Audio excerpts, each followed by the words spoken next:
အလိန်ခံလိုက်ရပြီဆိုရင်လူလိန်တွေကိုပဲအပြစ်တင်နေမှာလားအလိန်ခံရတဲ့သူတွေမှာရောအပြစ်မရှိနိုင်ဘူးလားဘာကြောင့်ဒီစကားမျိုးပြောရတာလဲဒီဇလန်လေးမှာအဖြေရှာကြည့်လိုက်ပါတခါကရွာကလေးတရွာမှာအင်မတန်ကောက်ကျစ်သောလူငယ်လေးတယောက်ရှိတယ်သူကငယ်စဉ်ကတည်းကလိန်ညာနေသူမို့ရက်ကွက်ထဲကလူတွေကသူ့ကိုငလိန်လို့ပဲခေါ်ခဲ့ကြတယ်ရက်ရွာထဲမှာရှိတဲ့လူကြီးများကလည်းသူတို့ရဲ့ကလေးများကိုငလိန်နဲ့မပတ်သက်မိစေရန်ဆုံးမထားကြတယ်။ဟေးမင်းတို့ငလိန်နဲ့မပတ်သက်မိစေနဲ့နော်။ငလိန်နဲ့တွေ့ရင်တော့တခုခုတော့တေချာပေါက်အလိန်ခံရမှာနော်။ငလိန်ကလည်းဘသူ့ကိုမှဂယုမဆိုင်။ငယ်စဉ်ကတည်းကလိန်လာသူမို့မလိန်ရရင်မနေနိုင်။တယောက်ယောက်ကိုလိန်နေရခြင်းကသူ့ရဲ့ဝါသနာပင်ဖြစ်နေသည်။ငါကမလိန်ရရင်မနေနိုင်ဘူး။လိန်ရမှာကိုစိတ်ကကျဉ်တတ်တာ။ဝါသနာကိုပါလို့လိန်စရာလူမတွေ့ရင်ကိုပြန်လိန်မှာနော်။ဘာမှတ်နေလဲ။ဟမ်။ဒီနေ့တော့အခါငလိန်ရဲ့ဖခင်သည်ကုံသွေးရန်အကြောင်းပေါ်လာတယ်။ဟဲ့ငါသားအဖေမလွှကုန်းနေဘက်ကိုသွားပြီးကုံသွေးစရာရှိတယ်။အဲ့ဒါငါသားလိုက်ခဲ့ရမယ်။ကြားလား။လိုက်မှာပေါ့အဖေရဲ့ဘဲတော့သွားမှာလေ။အခုသွားမှာ။အမေရေတာအဖေနဲ့လိုက်သွားအောင်မယ်နော်။အေးကိုဘကြောက်ရေသားလေးကိုတေချာစောင်းရှောက်ပြီးခေါ်သွားနော်။စိတ်ချပါကွာငါတေချာစောင်းရှောက်မှာပါ။ကဲလာသွားကြစို့သားရေ။ဒီလိုနဲ့တာဖားနှစ်ယောက်ကုံသွေးရန်အတွက်ရွာမှထွက်လာခဲ့ကြတယ်။ဟိုရောက်ရင်လင်းလေးမမနေရမယ်နော်။မလွှကုန်းမှာအရင်တစ်ခေါက်ကအဖေထားခဲ့တဲ့ကုံတွေရှိနေသေးတယ်။အဲ့ဒါတွေကိုကုံအောင်ရောင်းရမှာဆိုတော့ရက်နဲတော့ကြာမယ်။ရက်20လောက်ပေါ့ကွာ။ငါသားလည်းအဖေကိုကူပြီးဈေးရောင်းပေးရမယ်နော်။ငလိန်ကလည်း2ရက်3ရက်လောက်ဖေးဖြစ်သူကိုဈေးကူရောင်းပြီးတဲ့ခါမှာသူ့ရဲ့ဝါသနာအတိုင်းဖခင်ကိုလိန်မှုအကြံပေါ်လာခဲ့တယ်။ဟုတ်ပြီအဖေကိုဒီလိုမျိုးလိန်ရမယ်။အဖေသားအိမ်ကိုပြန်အောင်မယ်အရေးကြီးကိစ္စလေးရှိလို့ဟာကွာဘာကိစ္စပေါ်လာရပြန်တာလဲဒီမှာဈေးအောင်စရာတွေအများကြီးရှိသေးတယ်လေ။တရက်2ရက်ပါဖေရပြီးရင်ကျွန်တော်ချက်ချင်းပြန်လာခဲ့မှာပါ။ပြောဆိုပင်သူ့အဖေတားမှဆိုတဲ့အတွက်ကြောင့်မလို့ငလိန်လဲချိုနေရာမှအတင်းထွက်ပြေးလာခဲ့တယ်။လိန်နေရရင်ကျဉ်နဲ့နေသူမို့လန်ခရီးဝေးချင်းနေချင်းကိုဂယုမဆိုင်အားပဲသူ့အမေစီရအောင်အိမ်ကိုပြန်လာခဲ့တယ်။သူ့ရဲ့ရင်ထဲမှာတော့ပီတီတွေဖြာလို့ပေါ့။ဘာပီတီတွေလဲသူ့အမေကိုသူလိန်ရတော့မှမို့လို့လေ။အေးဟဲ့ငါသားဘာလို့ပြန်လာတာလဲစောကြီးရှိသေးတယ်လေ။မင်းဖေရောမင်းငိုလဲငိုနေပါလားဘာဖြစ်လာတာပါလဲအမေအဖေရင်နစ်လို့သေပြီဗျဘယ်လိုဖြစ်တာလဲသားရေဆက်လေးမောက်တာဗျာသားကိုယ်တော်လူတယောက်ကကဲလို့မသေးတာအဖေကတော့အမလီအဖြစ်ဆိုးလာကြီးလားကိုပါတော့ရဲ့ကျမတို့သားမိကိုထားခဲ့ပြီလားတော့မရှိရင်ကျုပ်ဘသူ့ကိုအားကိုးပြီးနေရမှာလဲအဲ့ဒါဖေးအတွက်ရည်စူးပြီးစွန့်သွတ်ရအောင်လေအမေလှုပ်ပေးရမှာပေါ့သားရဲ့အမေမှလည်းပတ်စံမရှိဘူးအိမ်မှာရှိတဲ့ဝက်ကိုတတ်ပြီးတော့ပဲစီစဉ်ရတော့မှာပေါ့ကောင်းရာသူကတိလာပါစေကိုပါတို့ရဲ့အမြနောက်တနေ့တွင်ငါစားချင်တဲ့ဝက်သားကိုတော့စားလိုက်ရပြီငါလိန်တဲ့အတိုင်းအကုန်ယုံကြတာပဲနောက်ထပ်လိန်ချင်သေးတယ်ဘယ်လိုလိန်ရမလဲအမေအဖေမရှိတော့ဘူးဆိုတော့သားအလုပ်ထပ်လုပ်တော့မယ်အမေခွင့်ပြုပေးပါလိန်မာတဲ့သားလေးအေးပါအမေခွင့်ပြုပါတယ်ငလိန်တယောက်အလုပ်ထပ်လုပ်မယ်ဆိုပြီးထွက်လာကသူ့အဖေစီပြန်လာခဲ့တယ်ဟေးငါသားပြန်လာပြီလားဟုတ်ကဲ့အဖေအမေလေးဟဲ့ဘာဖြစ်တာလဲသားမြန်ပြောပါဟာဘာဖြစ်ရမလဲဗျာအမေသိပြီဗျအမလီမခင်မုံရဲ့မောင်ကြီးပြန်လာတဲ့အထိတော့မဆောင်နိုင်တော့ပါလားဘလို့ဖြစ်တာလဲသားရဲ့ပိုးထိတာတဲ့ဖေသားပြန်ရောက်တဲ့အချိန်မှာရွာသားတွေကဝိုင်းပြီးတကြိုပေးလိုက်ကြတယ်အဲ့ဒါအမေအတွက်စွန့်သွတ်ပြီးတော့ကုသိုလ်ယူကြမယ်လေအေးပါသားရဲ့ရှိတဲ့အမျက်ငွေလေးနဲ့ပဲမင်းမေအတွက်ရည်စူးပြီးကုသိုလ်ပြုပေးရတာပေါ့နောင်ဘဝမှာဒီလိုဖြစ်မျိုးနဲ့မကြုံတွေ့ရပါစေနဲ့ဖေဟာ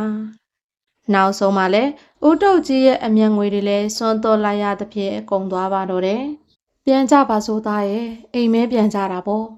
။အပြန်ခရီး၌လည်းငလိန်ကဖခင်အားထပ်မံလိန်ရန်အကြံပေါ်လာပြန်တယ်။ဟီဟီအမေမရှိတော့အဖေဘလို့နေမှလဲပျော်နိုင်မှမလားဘဲပျော်နိုင်မှမလဲသားရဲ့ဒီလိုပဲနေရမှာပေါ့အမေနဲ့အရန်ကိုတူတဲ့အထော်တယောက်ကိုတာတွေ့ထားတယ်ဗျသူကလည်းအဖေကိုသဘောကျနိုင်လောက်ပါတယ်အဖေသားသူ့ကိုယူမယ်ဆိုရင်တာစီစဉ်ပေးနိုင်ပါတယ်အေးပါငါသားလေးစိတ်ကျဉ်နေရင်ပြီးတာပါပဲကောင်းမယ်ထင်တယ်လို့သာစီစဉ်ပါဟုတ်ပြီဒါဆိုရင်အဖေဒီနေရာကပဲစောင့်သားရွာကိုအရင်ပြန်နှင်းလိုက်မယ်အမေနဲ့တူတဲ့ဒေါ်ကြီးကိုအိမ်မော်ခေါ်တင်ထားနိုင်မယ်သွားပြီဖေရေမေသားပြန်လာပြီ။အော်အေးသားပြန်လာပြီလား။ပြောတော့သားအလုပ်သွားလုပ်တယ်ဆို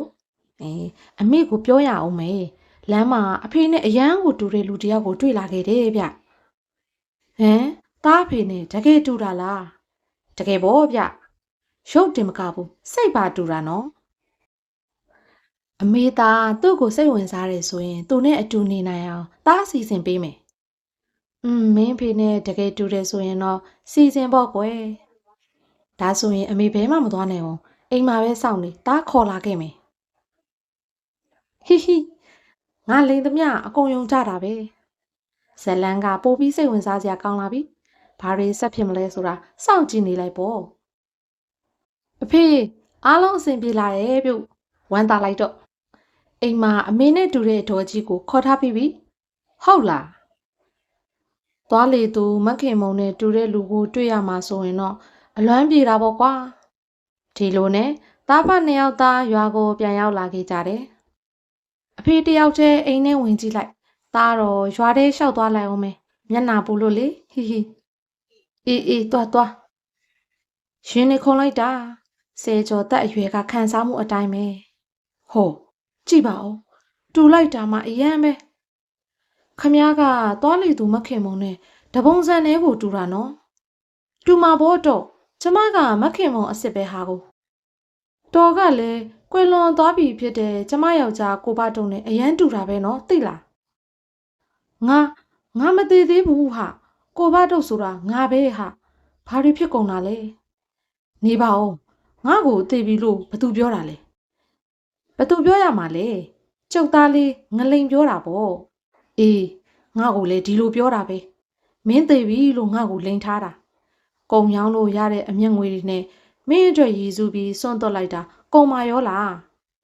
ကျုပ်လည်းဒီလိုပဲတော့သားလေးကတော်သေးပြီပြောလို့တော့အတွက်ရည်စူးပြီးအိမ်မှာရှိတဲ့ဝက်ကိုတက်ပြီးစွန့်သွတ်လိုက်တာရှိသမျှကုံမာရောလားတဲဒီကောင်လေးတော့လားကွာလိန်စရာမရှိမိဘကိုကြံဖန်ပြီးတော့ကိုလိန်နေလာပါစေရောပြန်လာမှဒီကောင်ကိုအပိစောမယ်ညနေဆောင်မှာငလိန်နဲ့အိမ်ကိုပြန်ရောက်လာခဲ့တယ်ဟီဟီအိမ်ပြန်ရမှာတမျိုးကြီးပါလားနော်မိဘတွေကိုတနေ့တစ်မျိုးမရိုးရအောင်ဒုက္ခပေးပြီးကြံဖန်လိန်တတ်တဲ့ကောင်မင်းငါတို့အိမ်ပေါ်မှာမနေတော့နဲ့အခုချက်ချင်းဆင်းသွားရှေ့ဆက်ပြီးမင်းဘဝမင်းမမင်းကြောင်းတော့ငလိန်ရေနောက်ဆုံးမှာမိဘများကနှင်ထုတ်တဲ့ငလိန်ခမအိမ်ပေါ်မှဆင်းလာခဲ့ရတယ်အမေတို့ကငါ့ကိုအိမ်ပေါ်ကနှင်ချလိုက်ပြီးငါဘာလုတ်ကင်စားတော့ရမှာလဲဘာမှလည်းမလုပ်တတ်ဘူးရှေ့ကကြက်ဖကြီးဦးတာအောင်ရဲ့ကြက်ဖကြီးပဲငါဒီကြက်ဖကြီးကိုဖမ်းသွားရမယ်ငလိန်လည်းကြက်ဖကြီးကိုပိုက်ပြီးထွက်လာခဲ့တယ်မကြမီမှာပဲလေတော်တစ်ခုနီးနာသို့ရောက်လာခဲ့တယ်ဦးလေးကြီးဘာလုပ်နေတာလဲကျိုးကျစ်နေတာလေဟီဟီကြက်သားဟင်းစားဖို့အတွက်စီးတို့စားတို့ကြက်သွန်တို့ရနိုင်မလားရနိုင်တာပေါ့ဟိုးရှိကတဲလေးထဲမှာငါမျိုးသမီးရှိတယ်အဲ့ဒီမှာသွားတောင်းစီဟီဟီငါတော့အလိုလိုနေရင်ကြက်သားဟင်းဝေစုရတော့မှာပဲအတော့ယောက်ျားကအတပြားတရားတောင်းခိုင်းလို့ပါခမအဲ့ဒါလားတောင်းတာဟဲနင့်ဟာကဟုတ်လို့လားကွယ်ဟုတ်ပါတယ်ဗျမယုံရင်အတော့ယောက်ျားကိုပေးလိုက်ရမလားလို့အော်မေးလိုက်လေကိုဘတော့ပေးလိုက်ရမလားတော့အေးပေးလိုက်ဟာငါတောင်းခိုင်းလိုက်တာမိမတွေမြန်ကက်စီနဲရန်ကို